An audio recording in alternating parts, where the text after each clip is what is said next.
सोने की चिड़िया। बहुत पुराने जमाने की बात है। एक राजा था। उसके महल में एक बहुत सुंदर बाग था। बाग में तरह तरह के फूलों के पौधे और अनेक प्रकार के मीठे फलों के पेड़ थे। लेकिन इस बाग में सबसे आश्चर्यजनक चीज थी एक सेब का पेड़, जिसमें सोने के सेब लगते थे। राजा ने इस पेड़ की देखभाल का खास इंतजाम कर रखा था। जब इनके फल लगते थे तो चौकीदार दिन रात पहरा किया करते थे, ताकि कोई सोने का सेब चुरा कर न ले जाए। लेकिन एक दिन की बात है कि बाग के माली ने जब सोने के सेबों की गिनती की तो उसमें से एक सेब गायब था। उसने दौड़कर राजा को खबर दी। राजा फौरन बाग में पहुंचा। उसे यह देखकर बड़ा आश्चर्य हुआ कि देखभाल का इतना पक्का इंतजाम होने पर भी एक सेब किसने चुरा लिया। उसने ऐलान किया कि कोई सोने के सेब को चुराने वाले चोर का पता देगा, उसे बड़ा इनाम दिया जाएगा। सबसे बड़े राजकुमार ने राजा से कहा कि रात में वह पहरा देगा और चोर को पकड़ने की कोशिश करेगा। राजा ने उसको इसकी इजाजत दे दी। बड़ा राजकुमार रात में पहरा देने लगा, लेकिन 2 घंटे बाद ही उसे नींद आ गई और वह सो गया। सुबह उठकर जब उसने सेबों की गिनती की तो वह देखकर चकित रह गया कि रात भर में एक और सेब गायब हो गया था। उसके बाद दूसरी रात को मंझले राजकुमार ने पहरा देने का काम संभाला। उससे भी नींद आ गई और तीसरा सेब चोरी हो गया। राजा बहुत चिंतित था। दरबारियों को भी समझ में नहीं आ रहा था कि क्या किया जाए। सब लोग उदास बैठे थे कि इतने में सबसे छोटा राजकुमार आया और उसने कहा कि आज की रात मैं पहरा दूंगा और चोर को पकड़ लूंगा। राजा इस राजकुमार से खुश नहीं रहता था। वह उसे मूर्ख भी मानता था। उसने उसे डांटते हुए कहा, तुम क्या समझते हो, क्या तुम्हें उसमें सफलता मिलेगी? तुमसे बड़े और तुमसे ज्यादा समझदार दोनों राजकुमार इस काम में असफल हो चुके हैं। तुम जाओ, अपना काम करो। लेकिन छोटा राजकुमार नहीं माना। उसने राजा से प्रार्थना की कि उसे एक मौका जरूर दिया जाए। अंत में राजा राजी हो गया और इसे पहरा देने की आज्ञा दी। राजकुमार रात में पहरा देने लगा। उसने तय किया कि वह किसी भी हालत में नहीं सोएगा और चोर को जरूर पकड़ेगा। जब आधी रात हुई और 12 बजने का आखिरी घंटा बजा तो राजकुमार ने देखा कि एक सुंदर सोने की चिड़िया कहीं से उड़ती हुई आई और सेब के पेड़ पर बैठ गई। उसने देखते देखते सोने का एक सेब तोड़कर अपनी चोंच में पकड़ लिया। राजकुमार ने फौरन निशाना साधकर तीर चला दिया, लेकिन तीर चिड़िया को नहीं लगा और वह पंख फफड़ाकर उड़ गई। हाँ, इतना अवश्य हुआ कि उसका एक सुनहरा पंख टूटकर जमीन पर आ गिरा। दूसरे दिन सुबह राजकुमार ने राजा को सारी बात बता दी और वह सोने का पंख उसके सामने रख दिया। पंख इतना सुंदर और इतना कीमती था कि राजा उसे देखते ही रह गया। उसने कहा, अगर इस चिड़िया का एक पंख इतना सुंदर है तो वह पूरी चिड़िया कितनी सुंदर होगी। मैं चाहता हूँ कि इस चिड़िया को कोई पकड़ लाए। सबसे पहले बड़ा राजकुमार इस काम के लिए रवाना हुआ। चलते चलते वह एक जंगल में पहुंचा। वहां उसने एक लोमड़ी को एक पेड़ के नीचे आराम करते हुए देखा। राजकुमार ने मौका देखकर तीर अपने धनुष पर चढ़ा लिया।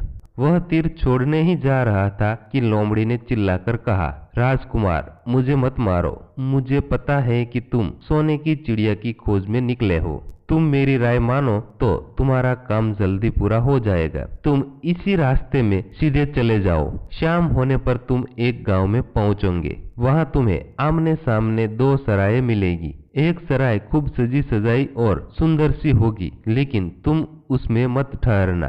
तुम उसके सामने वाली दूसरी सराय में ठहरना, जो बहुत मामूली और देखने में भी भद्दी सी होगी। ऐसा करने पर तुम्हारा काम आसानी से पूरा हो जाएगा। लोमड़ी की बात सुनकर राजकुमार को हंसी आ गई। उसने डांटकर कहा, भाग जाओ यहाँ से, मुझे तुम्हारी सलाह की जरूरत नहीं है। यह कहकर उसने तीर छोड़ दिया, लेकिन लोमड़ी बहुत चालाक थी। वह बचकर वहां से भाग गई। राजकुमार आगे चलता गया। शाम को जब वह एक गांव में पहुंचा तो उसने देखा कि वहां सड़क के किनारे सचमुच 2 सराय थी। उनमें से एक सराय खूब सजी सजाई थी और उनके अंदर से लोगों के नाचने गाने की आवाज आ रही थी। दूसरी सराय भद्दी सी थी और वहां अंधेरा घिरा हुआ था। राजकुमार सजी सजाई सराय में ठहर गया। थोड़ी देर में वह भूल गया कि वह असल में सोने की चिड़िया की खोज में निकला था। उधर जब काफी समय बीत गया और बड़ा राजकुमार नहीं लौटा तो मंझला राजकुमार सोने की चिड़िया की खोज में चल पड़ा। वह भी उसी तरह चलते चलते जंगल में पहुंचा तो वहीं लोमड़ी उससे भी मिली। उस राजकुमार ने भी लोमड़ी की बात पर कोई ध्यान नहीं दिया। जब वह शाम को उस गांव में पहुंचा तो बड़े राजकुमार की तरह सजी सजाई सराय में ठहर गया। वहां के नाच गाने में मस्त होकर वह भी अपना काम भूल गया। यहाँ तक कि उसे घर लौटने की भी सुध नहीं रही। अंत में सबसे छोटे राजकुमार ने राजा से कहा कि मैं सोने की चिड़िया की खोज में जाऊंगा। राजा को विश्वास था कि जब उससे बड़े दोनों राजकुमार इस काम में सफल नहीं हुए तो इसे और भी सफलता नहीं मिलेगी, लेकिन उसके जिद करने पर राजा ने उसे इजाजत दे दी। छोटा राजकुमार तैयार होकर सोने की चिड़िया की खोज में निकला। जंगल में उसे भी लोमड़ी मिली। राजकुमार ने लोमड़ी की बात को ध्यान से सुना और लोमड़ी से कहा, ठीक है, तुम जैसे ही कह रही हो मैं वैसा ही करूंगा। अब तुम जाओ, मैं तुम्हें नहीं मारूंगा। इस पर लोमड़ी खुश होकर बोली, तुम सबसे अच्छे लड़के मालूम होते हो। तुमने मेरी बात का मजाक नहीं उड़ाया और मुझ पर तीर नहीं चलाया। मैं तुमसे खुश हूँ और तुम्हारी मदद करूंगी। आओ तुम मेरी पूंछ पर बैठ जाओ, मैं तुम्हें इस सराय तक पहुंचा देती हूँ। देखते देखते लोमड़ी की पूंछ काफी बड़ी हो गई और राजकुमार उस पर बैठ गया। उसके बैठते ही लोमड़ी हवा में उड़ने लगी और थोड़ी ही देर में मैदानों और पहाड़ों को पार करते उसी गांव में जा पहुंची। राजकुमार ने उसकी सलाह को मानकर छोटी और पुरानी सराय में अपना डेरा डाल दिया। वह दूसरी सजी सजाई सराय से दूर रहा। दूसरे दिन सुबह उठकर जब वह आगे बढ़ा तो कुछ दूर चलने पर उसे वह लोमड़ी फिर से रास्ते में मिल गई। लोमड़ी ने उससे कहा, अब मैं तुम्हें बताती हूँ कि आगे तुम्हें क्या करना चाहिए। तुम सीधे चलो। आगे चलने पर तुम्हें एक बहुत बड़ा किला मिलेगा जिस पर सिपाही लोग पहरा दे रहे होंगे।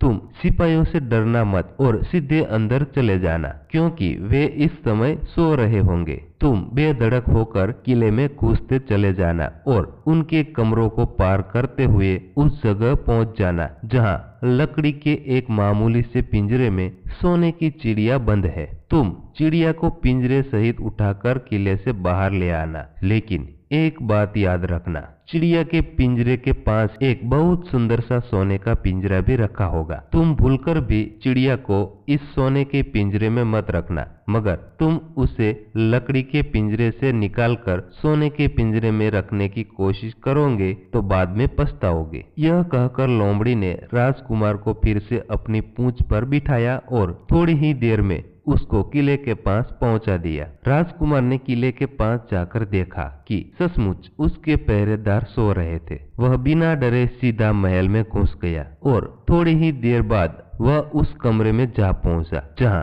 सोने की चिड़िया एक पिंजरे में बैठी हुई थी। पिंजरे के पास ही सोने के 3 बड़े सेब पड़े थे। इन सेबों को देखकर राजकुमार ने फौरन पहचाना कि ये सेब उनके पिता के बाग के ही थे। सोने की चिड़िया इतनी सुंदर थी कि राजकुमार उसको देखता ही रह गया।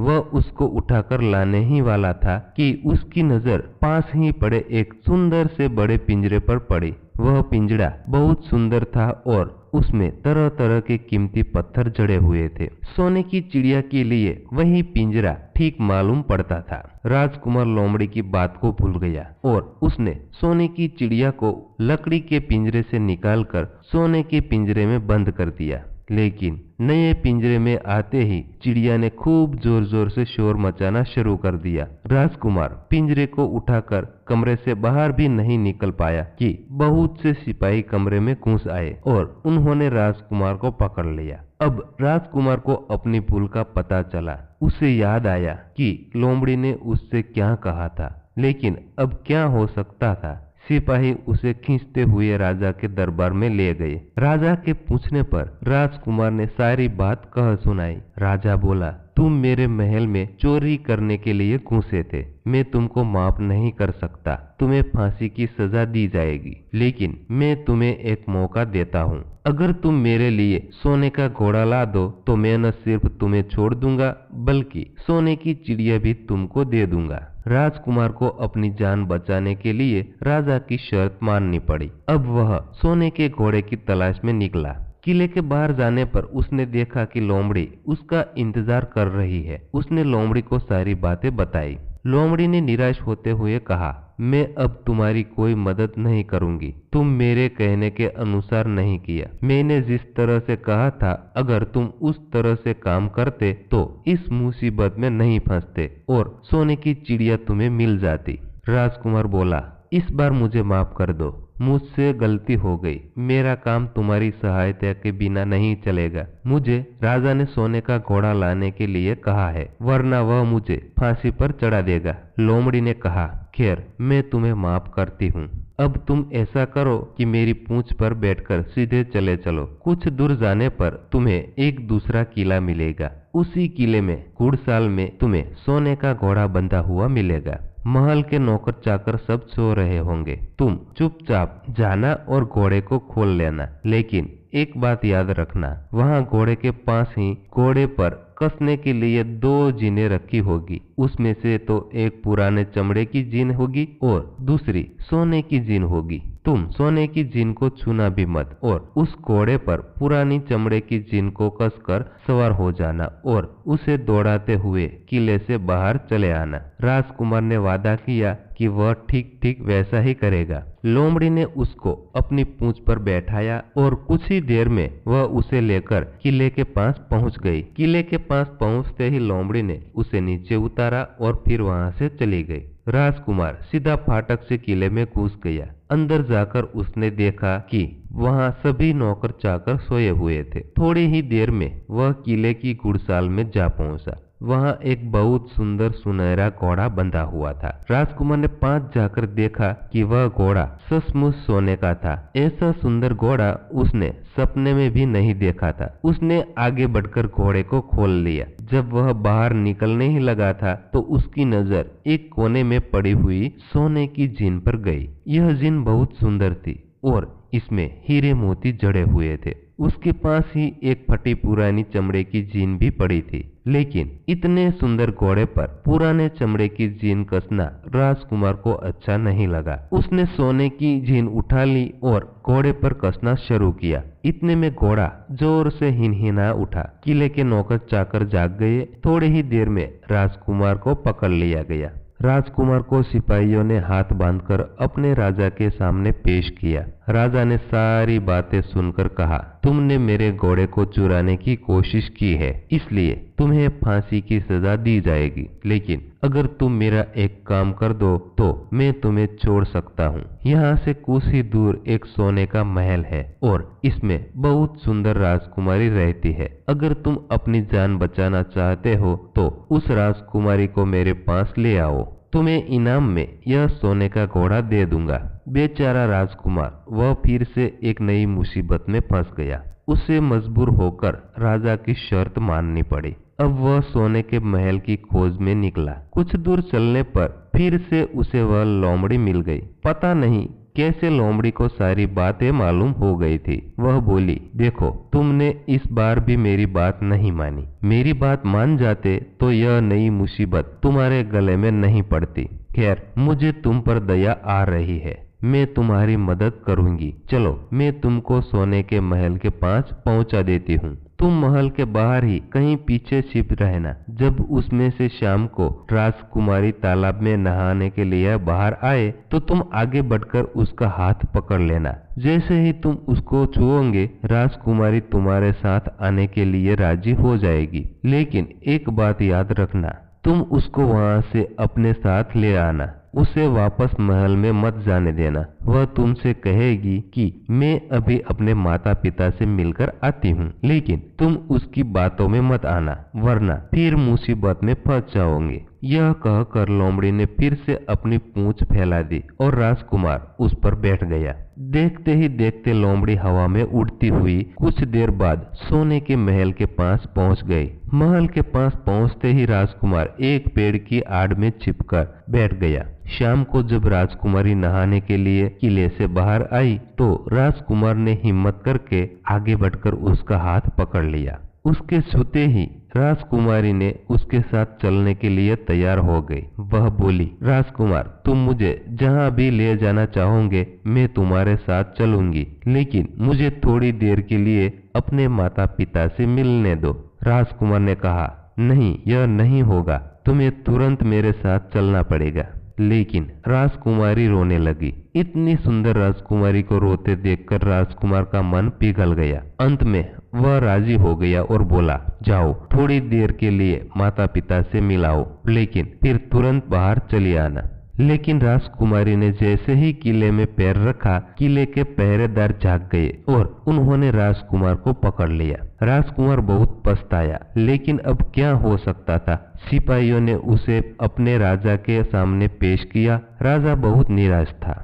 उसने उसी वक्त हुक्म दिया, इस राजकुमार को फौरन फांसी पर चढ़ा दिया जाए। यह सुनकर राजकुमार रोने गिड़गिड़ाने लगा। इस पर राजा ने थोड़ी देर विचार करने के बाद कहा, मैं अपनी आज्ञा वापस नहीं ले सकता, लेकिन अगर तुम मेरा एक काम कर दो तो तुम्हारी जान बच सकती है। हमारे किले के ठीक सामने यह जो बड़ा पहाड़ है, उसके कारण हमारे किले की सुंदरता नष्ट होती है। अगर तुम 8 दिन में इस पहाड़ को खोदकर साफ कर दो तो हम तुम्हें क्षमा कर देंगे और राजकुमारी का विवाह तुम्हारे साथ कर देंगे। राजकुमार किले के बाहर आकर पहाड़ को देखने लगा। उसके हाथ में एक छोटी सी कुदाली थी। उसकी समझ में नहीं आ रहा था कि इतना बड़ा पहाड़ 8 दिन में वह कैसे खोद सकेगा। फिर भी उसे अपनी जान तो बचानी ही थी, इसलिए वह पहाड़ खोदने लगा। धीरे धीरे 7 दिन बीत गए। इतने दिन तक लगातार खोदने पर भी पहाड़ का सिर्फ एक कोना ही खोद सका। वह दुखी होकर बैठ गया। उसे अब अपने पर बहुत अधिक क्रोध आ रहा था। वह मन में ही कहने लगा कि अगर मैंने लोमड़ी की बात मान ली होती तो कितना अच्छा होता। लोमड़ी ने मुझको हर बार ठीक सलाह दी और मैंने हर बार उसका कहना न मानकर नई से नई मुसीबतों में फंस जाता हूँ। राजकुमार इस तरह सिर झुकाए बैठा था कि अचानक उसे अपने पैरों के पास लोमड़ी की पूंछ हिलती दिखाई दी। उसने नजर उठाकर देखा, सचमुच वही लोमड़ी खड़ी थी। लोमड़ी ने मुस्कुराते हुए कहा, क्यों, क्या हाल है? इस बार तो तुम्हारी मदद करने की मेरी जरा भी इच्छा नहीं थी, लेकिन मैं 7 दिन से तुमको पहाड़ खोदते हुए देख रही हूँ। मुझे दया आ गई और मैं तुम्हारी मदद के लिए चली आई। जाओ, तुम बहुत थक गए हो, सो जाओ। मैं थोड़ी ही देर में तुम्हारा काम पूरा कर दूंगी। इस बार राजकुमार ने तय कर लिया था, अब वह लोमड़ी जिस तरह कहेगी वह उसी तरह करेगा। वह चुपचाप उठकर एक तरफ सोने चला गया। थोड़ी ही देर में उसे नींद आ गई। सुबह जब वह सोकर उठा तो उसे अपनी आंखों पर विश्वास नहीं हो रहा था। वहां कहीं भी पहाड़ का नाम नहीं था और महल का सुंदर दृश्य दिखाई दे रहा था। राजकुमार सीधा राजा के पास पहुंचा। राजा उसके काम पर बहुत खुश था। उसने तुरंत अपने वादे के अनुसार राजकुमारी के साथ उसका विवाह कर दिया। जब राजकुमार उस सुंदर राजकुमारी के साथ कुछ दूर चला तो उसे रास्ते में फिर वही लोमड़ी मिली। लोमड़ी बोली, बधाई हो राजकुमार, राजकुमारी के साथ तुम्हें देखकर मुझे बड़ी खुशी हुई, लेकिन अब तुम्हें सोने का घोड़ा और सोने की चिड़िया भी प्राप्त करनी चाहिए, क्योंकि वे दोनों चीज तुम्हारी ही लायक है और तुम उन्हें आसानी से प्राप्त कर सकते हो। राजकुमार बोला, लेकिन भला मुझे सोने का घोड़ा और सोने की चिड़िया कैसे मिल सकती है? मैं तो इस राजकुमारी को भी उस राजा के लिए ले जा रहा हूँ। लोमड़ी ने कहा, नहीं, तुम ऐसा काम कभी मत करना। इस राजकुमारी के साथ तुम्हारा विवाह हुआ है और यह अब तुम्हारी है। अगर तुम मेरे कहने के अनुसार काम करो तो तुम्हें सोने का घोड़ा और सोने की चिड़िया भी मिल सकती है। तुम पहले इस राजकुमारी को लेकर सोने के घोड़े वाले राजा के पास जाओ। राजा खुश होकर तुमको सोने का घोड़ा दे देगा। तुम घोड़े पर सवार हो जाना और सवार होकर सबसे विदा लेना। राजकुमारी से तुम सबसे बाद में विदा लेना। जैसे ही तुम राजकुमारी के पास पहुंचो, तुम उसे हाथ से पकड़कर घोड़े के ऊपर खींच लेना और घोड़े को दौड़ा देना। सोने का घोड़ा इतना तेज दौड़ता है कि दुनिया का तेज से तेज घोड़ा भी उसकी बराबरी नहीं कर सकता। जाओ, तुम पहले इतना काम पूरा करो, इसके बाद आगे का काम मैं तुम्हें बाद में बताऊंगी। मैं तुम्हें वहाँ रास्ते में मिलूंगी। राजकुमार ने ठीक वैसा ही किया जैसा लोमड़ी ने उससे कहा था। जब सोने के घोड़े वाले राजा ने खुश होकर उसे इनाम में सोने का घोड़ा दिया तो राजकुमार उस पर सवार हो गया और उससे विदा लेने लगा। अंत में वह राजकुमारी को उठाकर घोड़े को तेजी से दौड़ाता हुआ किले से बहुत दूर निकल गया। रास्ते में एक पेड़ के नीचे लोमड़ी इसका इंतजार कर रही थी। उसे देखकर लोमड़ी बोली, शाबाश, अब तुम सोने की चिड़िया भी प्राप्त कर लो। जब तुम सोने की चिड़िया वाले राजा के पास पहुंचोगे तो वह इस घोड़े को देखकर बहुत खुश होगा। तुम उससे कहना कि पहले सोने की चिड़िया का पिंजरा मेरे हाथ में दे दो, तब मैं यह घोड़ा तुमको दूंगा। जब वह पिंजरा तुम्हारे पास लाए तो तुम पिंजरा उसके हाथ से छीन लेना और घोड़े को दौड़ा देना। बस ऐसे चिड़िया तुमको मिल जाएगी और कोई तुम्हें पकड़ भी नहीं सकेगा। इस बार भी राजकुमार ने ठीक वैसा ही किया। वह राजकुमारी के साथ ही घोड़े पर बैठा रहा और जब राजा ने उसके हाथ में सोने की चिड़िया का पिंजरा दिया तो उसने देखते देखते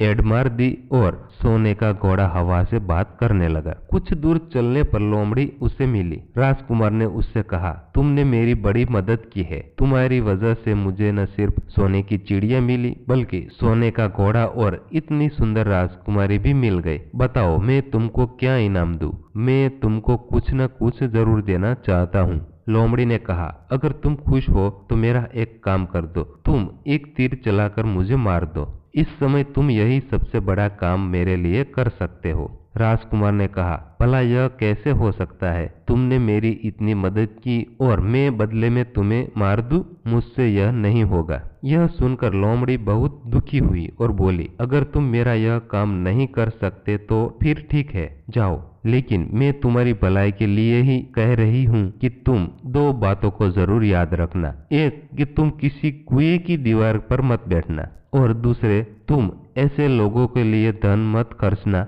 जिन्हें फांसी मिलने वाली हो। राजकुमार बोला, भाई तुम भी अजीब हो, तुम्हारी बातें मेरी समझ में ही नहीं आती। भला मैं कभी कुएं की दीवार पर क्यों बैठूंगा और ऐसे आदमियों पर धन क्यों खर्च करूंगा जिनको फांसी दी जाने वाली हो। लेकिन लोमड़ी ने उसकी बात का कोई जवाब नहीं दिया और अलविदा कहकर वहां से चली गई। राजकुमार सोने का घोड़ा दौड़ाता हुआ आगे बढ़ा। राजकुमारी उसके साथ ही बैठी हुई थी और सोने की चिड़िया का पिंजरा उसके हाथ में था। कुछ ही देर में राजकुमार उस छोटे गांव में जा पहुंचा जिसमें वे दोनों सराय भी थी। गांव के लोग और खास तौर पर बच्चे उसको देखने के लिए बाहर निकल आए। सोने के घोड़े पर इतने सुंदर राजकुमार के साथ बैठी राजकुमारी को देख सभी लोग चकित थे। इतने में राजकुमार ने देखा कि गांव के बगीचे में एक जगह बहुत से लोग जमा है और कुछ शोर मचा रहे हैं। राजकुमार ने पूछने पर लोगों ने बताया कि वहां दो आदमियों को फांसी देने की तैयारी हो रही है। राजकुमार उधर ही चल पड़ा। वहां पहुंचने पर उसने पहचान लिया कि जिन आदमियों को फांसी दी जाने वाली थी वे और कोई नहीं बल्कि उसके ही भाई थे। वे लोग तब से उसी सजी सजाई सराय में रह रहे थे और तरह तरह के बुरे काम करते थे। वे जुआ भी खेलते थे और जुए में बहुत सा धन हार चुके थे। उन्होंने लोगों से बहुत सा रुपया भी उधार लिया था। उन्हीं सब बातों में चिढ़कर अब गांव वाले उन्हें फांसी पर चढ़ाने जा रहे थे। राजकुमार भला यह कैसे होने देता। उसने लोगों से कहा कि मुझसे रुपया ले लेना और इन लोगों को छोड़ दो। उसके बहुत कहने सुनाने पर लोग राजी हो गए और उन्होंने उन दोनों आदमियों को रिहा कर दिया। राजकुमार अपने भाइयों को छुड़ाकर आगे चलने लगा। कुछ दूर चलने पर जंगल में उन्हें एक कुआं दिखाई दिया। दोनों राजकुमारों ने कहा, चलो छोटे भाई, हम इस कुएं के पास आराम करते हैं। वहाँ ठंडा पानी पीने के बाद हम लोग आगे चलेंगे। राजकुमार राजी हो गया। अब तक वह यह भी भूल चुका था कि लोमड़ी ने विदा होते समय उससे क्या कहा था। वह घोड़े से उतरकर कुएं की दीवार पर बैठ गया और आराम करने लगा। उसके दोनों भाइयों ने मौका देखकर उसे कुएं में धकेल दिया।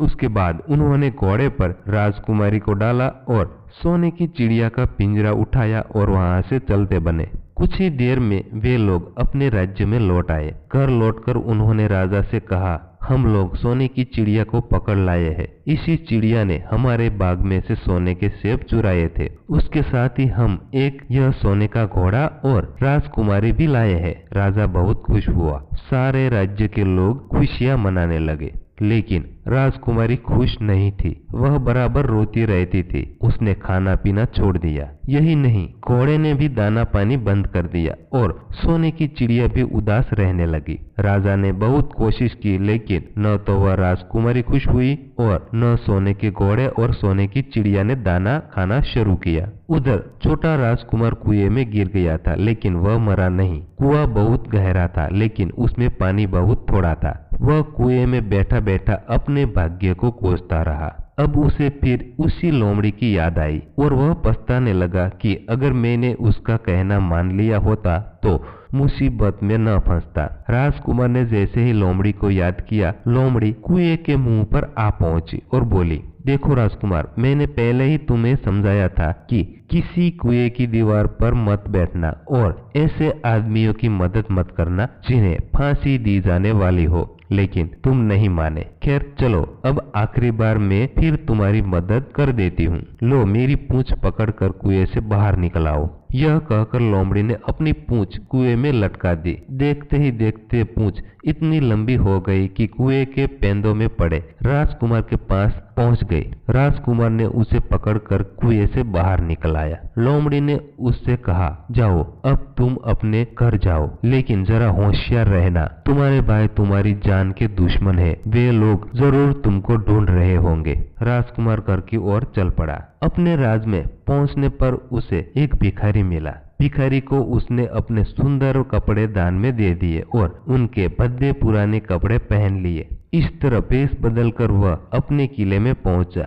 वहां उसके पहुंचने पर एक बड़ी आश्चर्यजनक बात हुई। सोने का घोड़ा खुशी से हिनहिनाने लगा और दाना खाने लगा। सोने की चिड़िया भी अपने पिंजरे में खुशी से फुदकने लगी और गाना गाने लगी। राजकुमारी ने अपने आंसू पोंछ डाले और वह भी खुश दिखाई देने लगी, लेकिन राजा की समझ में कुछ नहीं आया। उसने राजकुमारी से इसका कारण पूछा तो वह बोली, मैंने तो पहले ही आपको सारी कहानी बता दी थी। आपके बड़े और मंझले राजकुमार ने छोटे राजकुमार के साथ धोखा किया है। उन्होंने आपको भी धोखा दिया है, लेकिन अब आपका छोटा राजकुमार यहाँ पर आ पहुंचा है, इसलिए मुझे बहुत खुशी हो रही है। इसी के साथ मेरी शादी हुई है और मैं उसके साथ ही खुश रह सकती हूँ। फिर उसने मैले कुचले कपड़े पहने एक आदमी की ओर इशारा करते हुए कहा, वह रहा आपका छोटा राजकुमार। राजा ने भी अपने छोटे लड़के को पहचान लिया। अब राजा ने अपने छोटे बेटे के बारे में